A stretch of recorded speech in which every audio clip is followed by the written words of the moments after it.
everyone. Welcome back to Advaita Made Easy, episode number 4. In today's episode, I want to tackle a subject of non-duality that is typically very misunderstood, very confusing to new adepts, and that is the topic of the don't know mind. The don't know mind is, I think, originally coined from the Zen tradition.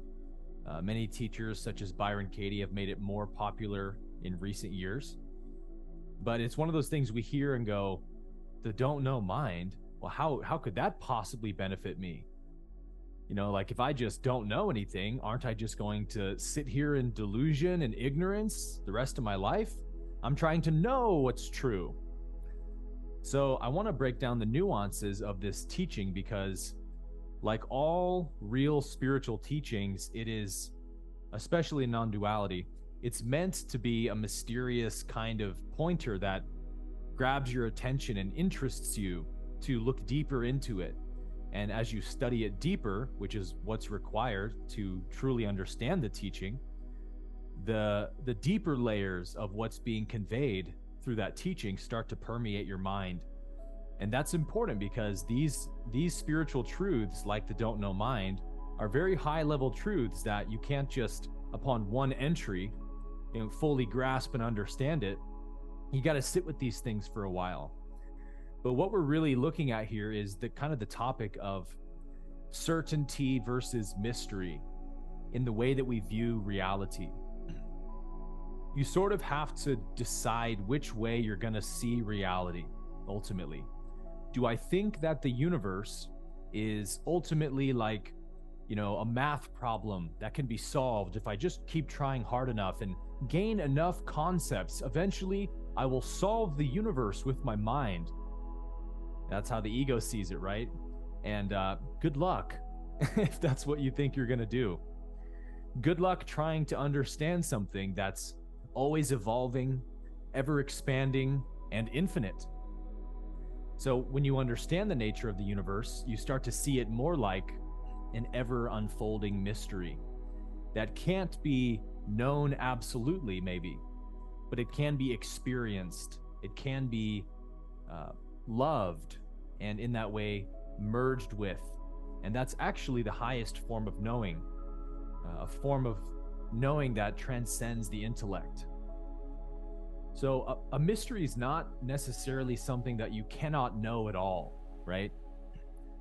It's just something that you can't absolutely know. Because to see a mystery, you have to look at it with quiet, empty eyes. Sort of like when a detective is trying to solve a murder mystery. They purposefully try to remove all of their biases and opinions, to look at everything in the picture with skepticism and an open mind. That's what allows them to see the bigger picture and hopefully eventually solve the mystery. But many mysteries go unsolved, and while we still understand lots of details about the case and who, when, what, where, the perpetrator may still elude us, or we don't know exactly how they got away with it, right? So a mystery can be known sort of, but not absolutely. And that's the business that the mind is in. The mind is in the business of knowing everything absolutely, and it very much thinks that it does. So here's the first important fact. The mind is designed to believe that it knows everything. And this is why the spiritual ego can sort of dominate someone's mind for years without them even realizing it. It's very sneaky in this way because the closer that we come to an insight of reality, the more the mind is convinced that it's already achieved it. And so because reality is infinite, we can only approach reality, but we can never fully grasp it. Sort of like the asymptote line in geometry. It's a line that's kind of trending downwards on a curve towards a straight line, and it's always approaching that curve, but it never ever touches the curve for infinity, because it just keeps dividing the distance in half that it's traveling downwards, which you can do forever, right? Because the universe is infinite. And so because the mind is more likely to think that it knows something about reality, the closer it is to that knowing, it's harder and harder to actually have a realization of truth or reality the more you think you have it already. And this is why it's possible that an individual might be, mentally convinced of something despite having no personal experience of it. So this is why the best approach to discovering reality is to know that you cannot and do not know it. To approach it with a curious, childlike attitude rather than a rigid, scientific one. And so, of course, Zen calls this the don't know mind. It doesn't mean that one forgets how to put their clothes on, or chew food, or drive in their car. It doesn't mean you become a bumbling idiot. It means that you hold everything with an open hand, sort of like one who's gazing at a butterfly who landed on your palm, right? You would purposefully not try to grasp it. You want to behold it, right? You want to stay with it, so you keep your hand open. That's how we should approach the universe itself. To try to grasp it is to crush it. But this is what the mind always is trying to do with reality, through concepts and definitions. It thinks that it can encase the universe in the boxes of its concepts, and this is what deadens us to reality. So because reality is infinite, it cannot be absolutely known. We've established that. And so what this means for the mind is that the mind can actually only create a kind of virtual reality through mental labels and definitions, right? Once the mind applies a label to something and we unconsciously believe that that's what that thing is, what I've labeled it, then we only ever see our label and we never see the reality of the thing itself. This is why plant medicines and psychedelics are so attractive for people, because they sort of blow the doors off that analytical labeling part of our mind, and we, for the first time maybe in our adult life, look at the world with fresh eyes as if we don't know it. And it's sparkling and it's magical and it's filled with love and oneness, and it's beautiful beyond description. And then the medicine wears off and the labels come back and strangle out that vision, and we go back to this deadened reality that we feel separate from. So I love what Ra says in the Law of One, that everything in the universe ultimately begins and ends in mystery. And this is coming from a sixth density social memory complex, right?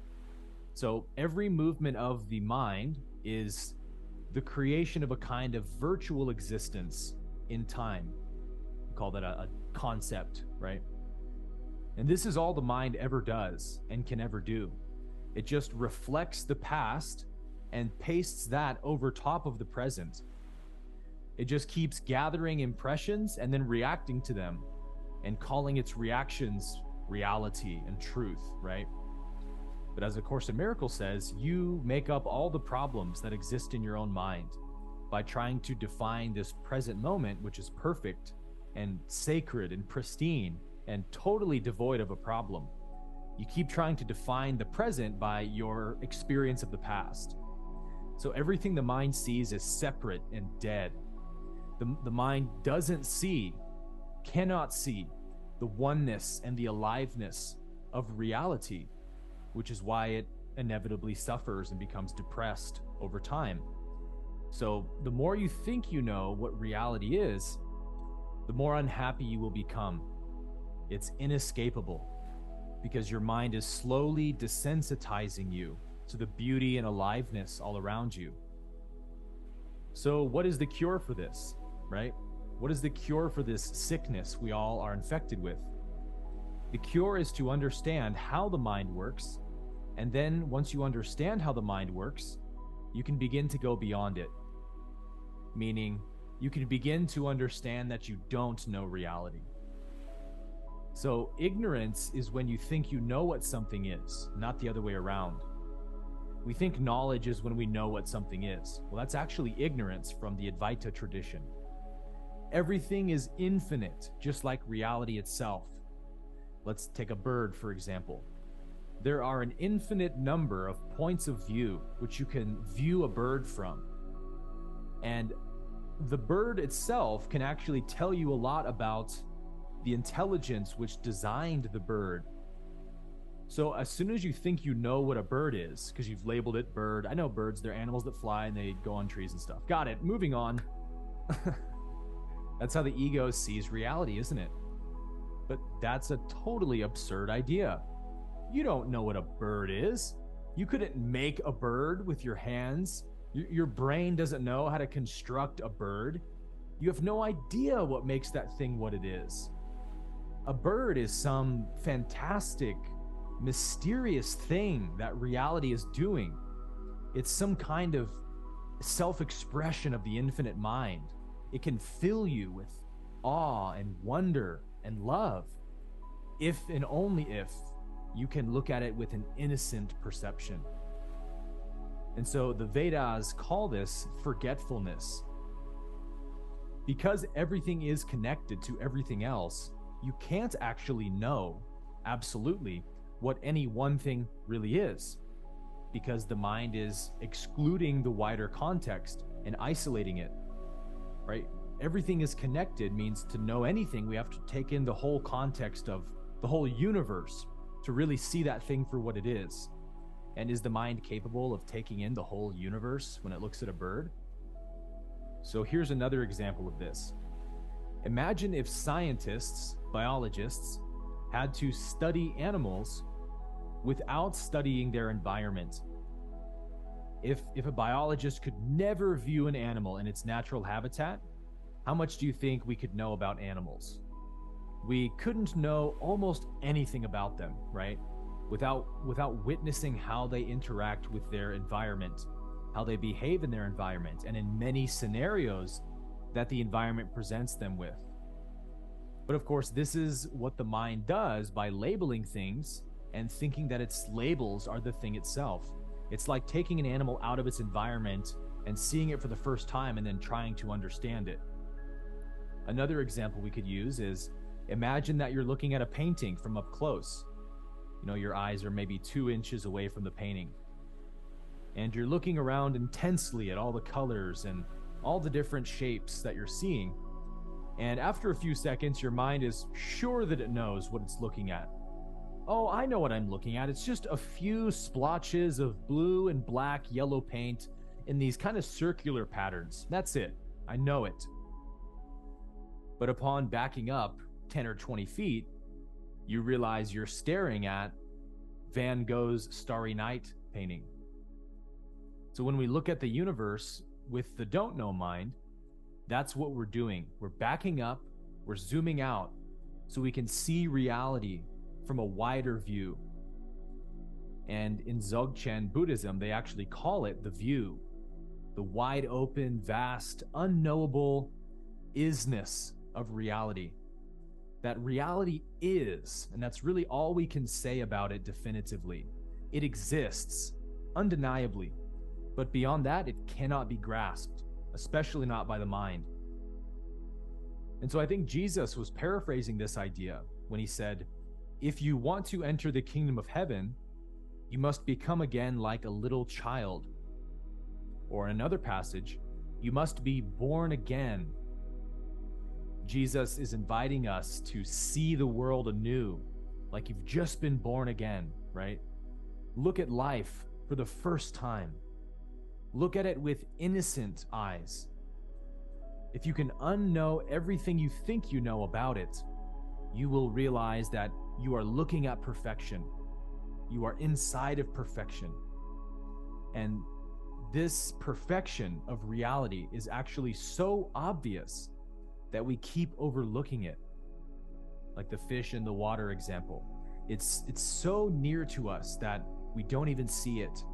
There's no distance from which to see it. So it requires a very subtle, quiet, relaxed view to allow its realization. So thinking that you know something absolutely is the definition of ignorance in Advaita.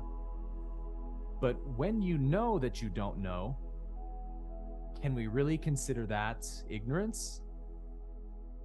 It's actually the highest form of wisdom, to know that you don't know. Thinking that you know everything is the lowest level of spiritual intelligence, but knowing nothing is the highest. When you think you know anything, when you think you know reality, it's as if you're trying to tell reality what it is. You are this concept, you are this definition I've just come up with. That's what you are. Which is why ego and reality can never have a conversation. As the Tao Te Ching says, when you speak, it is silent. When you are silent, it speaks.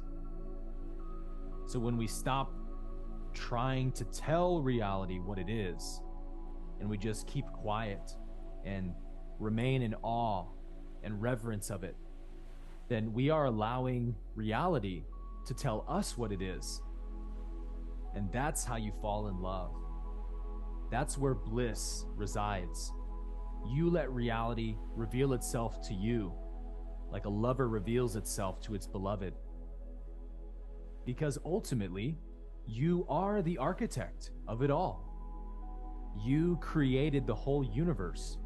So you only need to allow yourself to remember this in silence and forgetfulness of everything the person thinks that it knows. This is why we often say, all truth is remembered, not learned. So the real sort of paradox of the enlightenment path is that forgetting is remembering. Slower is faster, less is more. This is why we must become like little children, because children know that they don't know, right? That's why they're always asking what everything is, what everything means. They're just pure, innocent curiosity. So when you forget everything that you think you know, that is when the deeper mysteries of the universe shine forth in endless succession, because there's no end to the mysteries that reality can reveal, to the secrets it can whisper into your heart. So when we seek to not know, to gaze at mystery rather than certainty, then our mind becomes quiet and our heart just opens like a blooming rose. And isn't that what we're all looking for? You know, we think we're looking to know, to understand, to have concepts we can impress people with. But what we're all really longing for is to fall in love. And there is no greater heart-filled expansion than truly becoming a lover of reality. And so to become a lover of reality requires you to remove all resistance you have towards reality.